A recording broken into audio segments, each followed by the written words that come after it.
মোরা একটি ফুলকে বাঁচাবো বলে যুদ্ধ করি, মোরা একটি ফুলকে বাঁচাবো বলে যুদ্ধ করি।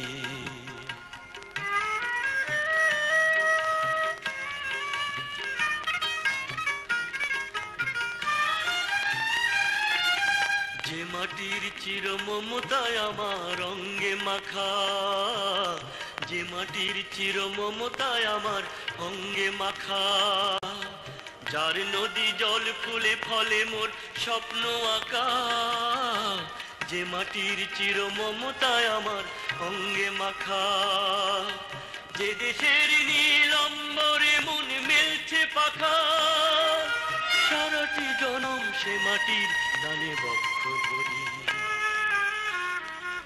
মোরা একটি ফুলকে বাঁচাবো বলে যুদ্ধ করি, মোরা একটি ফুলকে বাঁচাবো বলে যুদ্ধ করি।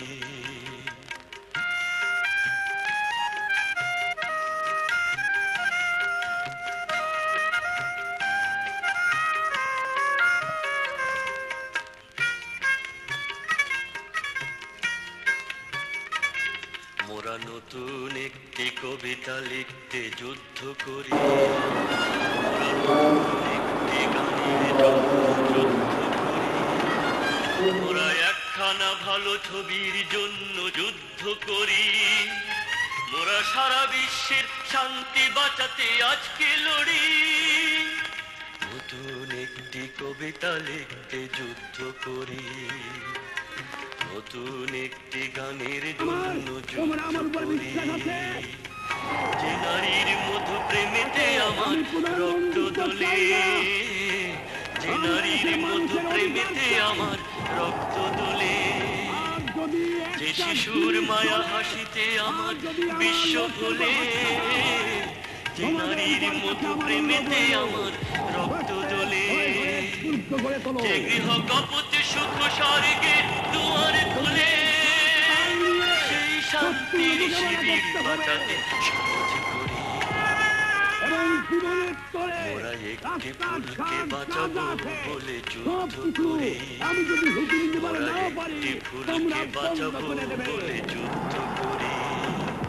মোরা একটি মুখের হাসির জন্য অস্ত্র ধরি, মোরা একটি মুখের হাসির জন্য অস্ত্র ধরি, মোরা একটি ফুলকে বাঁচাবো বলে যুদ্ধ করি, মোরা একটি ফুলকে বাঁচাবো বলে যুদ্ধ করি।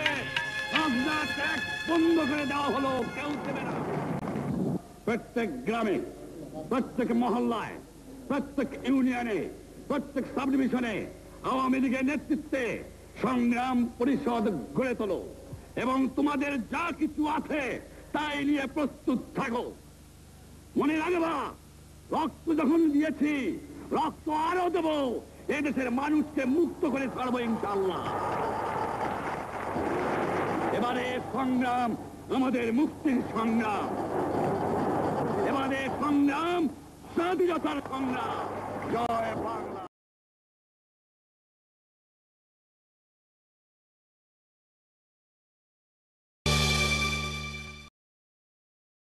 STBS এর মুখোমুখি অনুষ্ঠানে সুধী দর্শক আপনাদের স্বাগত জানাই। আপনাদের সঙ্গে আছি আমি আলম রায়হান। আজকের আপনাদের মুখোমুখি হয়েছেন বাংলাদেশ আওয়ামী লীগের উপদেষ্টা মণ্ডলীর সদস্য, সাবেক সেনা কর্মকর্তা মেজর জেনারেল সুবেদ আলী, সেনা কর্মকর্তা সাবেক। আজকের রাজনীতি, আজকের আপনাদের অতিথি সুবেদ আলী ভূঁইয়ার সঙ্গে আমরা বর্তমান রাজনৈতিক পরিস্থিতি নিয়ে কথা বলবো সাম্প্রতিক সময়ে বাংলাদেশে সেনা নিয়োগ নিয়ে সিভিল প্রশাসনকে সহায়তা করার জন্য যে তর্ক বিতর্ক সমালোচনা চলছে নানা রকম গুঞ্জন, এসব প্রসঙ্গ নিয়ে আমাদের ধারণা এ বিষয়ে কথা বলার জন্য আজকের অতিথি বিশেষভাবে জানেন বিষয়গুলো নিয়ে এবং তিনি যে কোনো কারো চেয়ে অধিকতর উপযুক্ত সেনা নিয়োগের বিষয় নিয়ে কথা বলার জন্য। তা আমরা সেনা নিয়োগ নিয়ে কথা বলার বিষয়টি শুরু করব একটু পরে। শুরুতেই আজকে অতিথির কাছে আমাদের প্রশ্ন যে রাজনৈতিক পরিস্থিতি আজকে কোন দিকে যাচ্ছে?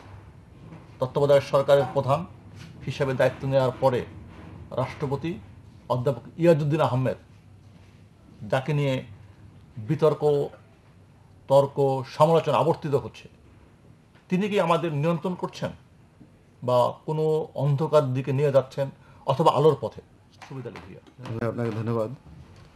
আমি এ ব্যাপারে প্রথমে বলতে চাই যে মহামান্য রাষ্ট্রপতি ইয়াজউদ্দিন আহমেদ, যিনি দেশের রাষ্ট্রপতি, মানুষের জীবনে এরকম সুযোগ কমে আসে একটি দেশের শ্রেষ্ঠ পদে আসীন হওয়া। তিনি রাষ্ট্রপতি হয়েছেন, আমি জিনিসটাকে এইভাবে দেখি, সেটা হলো জীবনে চাওয়া পাওয়ার অনেক কিছু আছে, কিন্তু সব পাওয়াই কিন্তু শেষ পাওয়া নয়। তিনি রাষ্ট্রপতি ছিলেন যখন এই প্রধান উপদেষ্টা নিয়োগ বা উপদেষ্টা নিয়োগের প্রশ্ন আসলো, তিনি দুইটা দিন এই জন্য বললাম যে রাষ্ট্রপতি ছিলেন, তিনি হঠাৎ করে এক্সিকিউটিভ পাওয়ার, যেটা প্রধান উপদেষ্টার পদটা নিয়ে গেলেন। আমার পথে ওনার সঠিক কাজটি করেননি।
করব